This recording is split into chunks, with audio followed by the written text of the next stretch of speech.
If an alien were to observe Earth during the last week of December, they would see a species completely obsessed with indulgence. We consume more sugar, more alcohol, spend more money, and sleep less than at any time of the year. But then, something shifts. On January 1st, at exactly 12 a.m., that same species suddenly enters the state of metamorphosis. Suddenly, the pizza boxes are replaced by kale, the bars are empty, the gyms are overcrowded, and parks are filled with people running with shoes that still have price tag on them. What is it about this specific 24-hour window that makes us think we can forget 20 years of habits overnight? Is this a genuine transformation, or are we part of a massive seasonal delusion? Well, as it turns out, we actually have a scientific name for this weird burst of energy. It's a psychological phenomenon that tricks our brains into thinking we have a magic reset button. To understand January 1st, we need to understand the fresh start effect. Researchers found that we don't actually think time of a straight line. Instead, we see it as a series of chapters.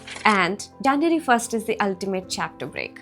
In our heads, there's this old me, the one who stayed up until 3 a.m. scrolling TikTok or Instagram. And there's new me. This mental gap actually feels amazing. It acts like a shot of adrenaline. I've been reading Atomic Habits by James Clear recently. He explains that we often attempt an identity shift without any evidence. On January 1st, we claim to be runner or a reader, but our brain does know that we haven't run in 6 months, nor did we ever read a book. It is easy to make a claim given the fresh start confidence, but it doesn't give us enough neural pathways to back it up. We are essentially trying to build a skyscraper on a foundation of sand. And here is a kicker. There is a whole list of companies that are actually counting on that sand to crumble. Your New Year's guilt isn't just a personal struggle. It's a business model. Around January 1st, your guilt is somebody else's profit. The fitness industry, diet app industry, and the self-help industry make a significant percentage of their annual revenue in this 31-day window. When the motivation is high, evidence is low, and self-trust is fragile. Gyms actually bank on the fact that you won't show up. If everyone signed in January actually showed up in March, the buildings would physically collapse. They're selling you the feeling of fresh start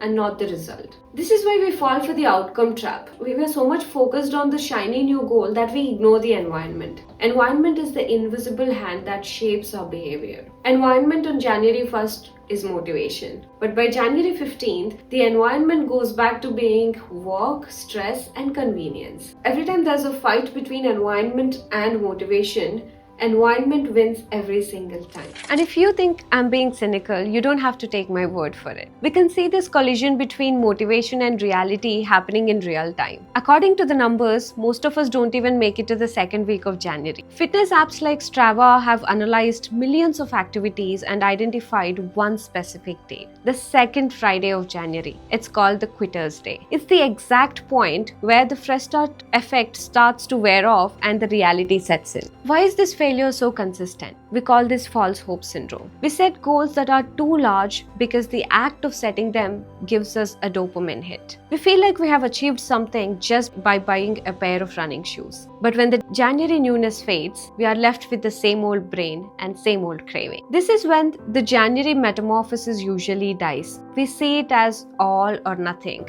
We eat one sweet and think, well, the diet is ruined, might as well wait for 2027. So the trick is not being perfect, but being mostly consistent. Does that mean we are stuck? Are we doomed to repeat the same cycle every single year? Not necessarily. But we have to stop believing that the change has to be this massive explosion of willpower.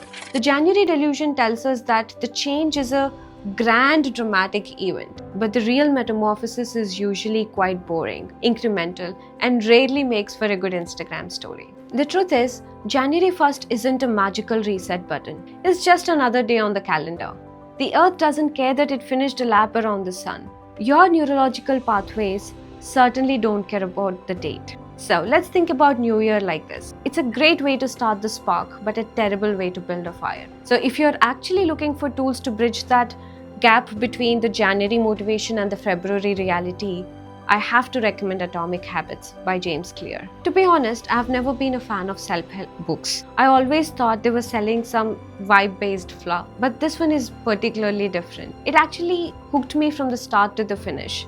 So the information in the book isn't revolutionary or something you have never heard before. But what James does in this book is that he organizes the chaos in our heads so logically that you start to feel like you have a map to follow. This is a great book if you want to start making a habit. So my wish for you this new year isn't that you find massive burst of willpower.